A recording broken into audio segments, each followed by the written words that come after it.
जोरदार तालियों से स्वागत करें।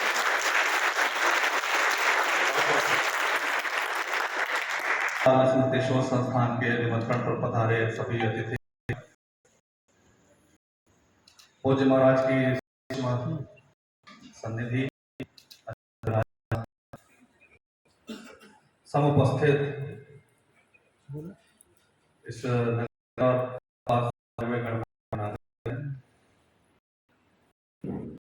महाराज संस्थान को की गति और को अपना समर्थन देने वाले से सभी आमंत्रित अतिथिगण, इतना सुंदर तरीके से और संस्थान के सदस्यों की सामूहिक बहुत पुरुषार्थ और पराक्रम के आधार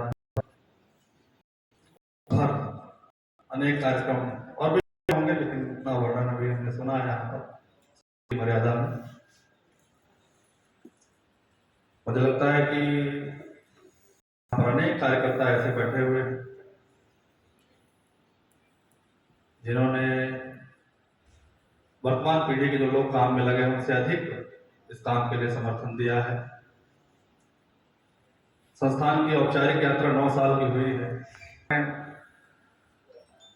इस संभाग में डीआईजी के रूप में पदस्थ हैं ललित जी। लगभग 10 वर्ष पूर्व मुझे उनको मंच पर देखकर बड़े आनंद हुआ कि 10 वर्ष पूर्व जब इस जिले के पुलिस अधीक्षक थे वो, तो हम लोगों ने पूरे क्षेत्र में अनऑफिशियली पूरे पहाड़ों का करके और किस स्थान पर वह मूर्ति लगनी चाहिए उसका रहस्य उद्घाटन देते हैं। तो सब लोग अलग अलग स्थानों में आते थे।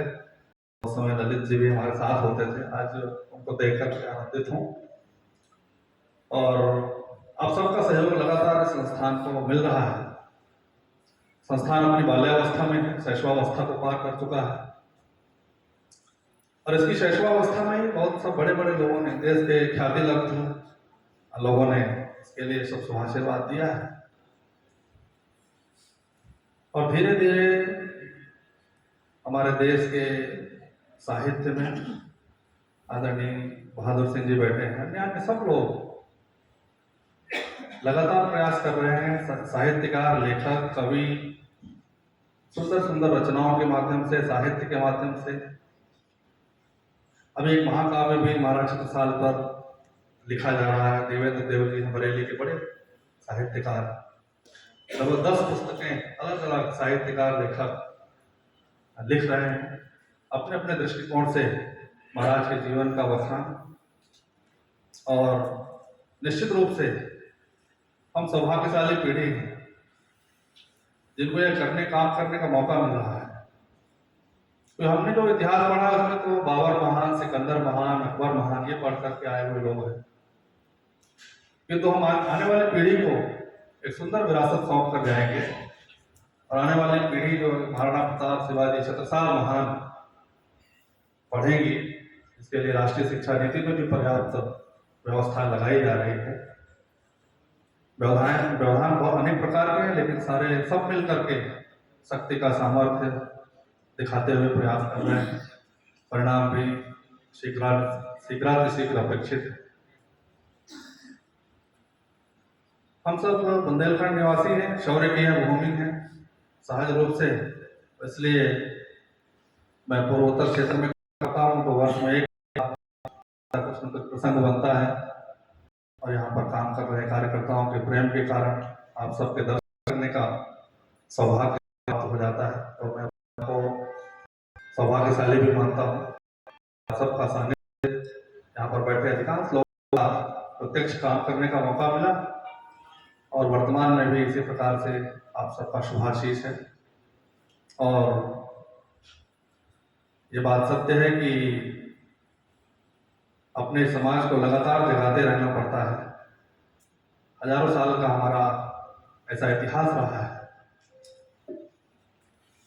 712 में मोहम्मद बिन कासिम आया था इस देश में, राजा दाहिद को हराया सिंध के, और 1707 औरंगजेब के मरने तक लगभग 1000 साल हमारे पूर्वजों ने अत्यंत संघर्ष किया और उसके पश्चात लगभग 200 साल ब्रिटिश का कालखंड, और इसी बुंदेलखंड की धरती पर अनेक वीर बलिदानियों ने, चंद्रशेखर आजाद जैसे युवा हुतात्मा क्रांतिकारियों को शरण देने वाला यह बुंदेलखंड, महारानी लक्ष्मीबाई के शौर्य पराक्रम की धरा, रानी द्रौपदी का भी स्थान कालिंजर का किला है। इसलिए ऐसे शौर्य और पराक्रम की इस नगरी में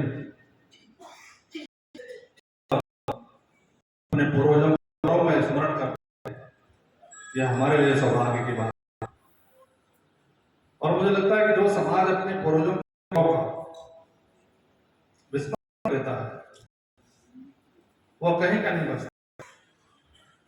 मैं भी देखता हूँ, मैं पूर्वोत्तर क्षेत्र में काम कर रहा हूँ, बांग्लादेश में हमारे पड़ोस में 10 लाख से अधिक लोग बॉर्डर पर खड़े हुए हैं, भारत आना चाहते हैं।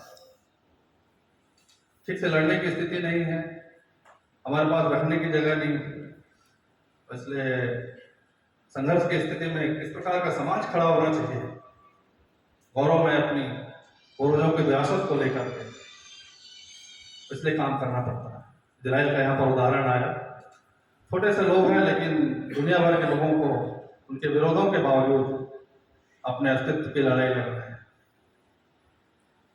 इसलिए समाज के हमारे एक बड़े श्रेष्ठ वीर नेता हुए सुभाष चंद्र बोस, वो अक्सर कहते थे कि लाखों करोड़ों के जीने मरने से नहीं बनता देश, लाखों करोड़ों कमाने से भी देश नहीं बनता, कंकड़ पत्थर पठारों मैदानों से भी देश नहीं बनता है, देश बनता है वीरों के शौर्य से, शहीदों के रक्त से और वीरांगनाओं के सतीत्व से। इसलिए हम सब उन पूर्वजों का स्मरण करते हैं। आज की वर्तमान परिस्थिति में जो इस देश के अंदर चुनौतियां हैं, उनका सबका सामना करने का सामर्थ्य संपूर्ण देश के लोगों को मिले, इसके लिए यहाँ पर अनेक संत महात्मा ऋषि महर्षि से लेकर लगातार एक परंपरा आज भी वो किसी न किसी रूप में वीर प्रसूता भूमि, अलग अलग प्रकार सबका नाम लेना पर यहाँ पर उल्लेख करना आवश्यक नहीं समझता। आप सब जानते हैं ऐसी बड़ी उर्वरा यह भूमि और इस भूमि का प्रताप, और यहाँ से एक बड़ी ऊर्जा निकलती है जो संपूर्ण देश को एक प्रेरणा देती है। आज वर्तमान परिस्थिति में महाराजा छत्रसाल स्मृति शोध संस्थान के संकल्पों को आगे बढ़ाने में आप सबका सहयोग मिल रहा है। इसी प्रकार से अपना देश भी और शक्तिशाली हो, क्योंकि हमने सुना है कि दुर्बल को नहीं पूछता, बलवानों को विश्व पूछता। और इसलिए कभी सुना होगा हमने, बहुत प्रसिद्ध सुभाषित है, एक 2-3 मिनट के समय सीमा में एक छोटी सी कहानी हमारे वरिष्ठ अधिकारी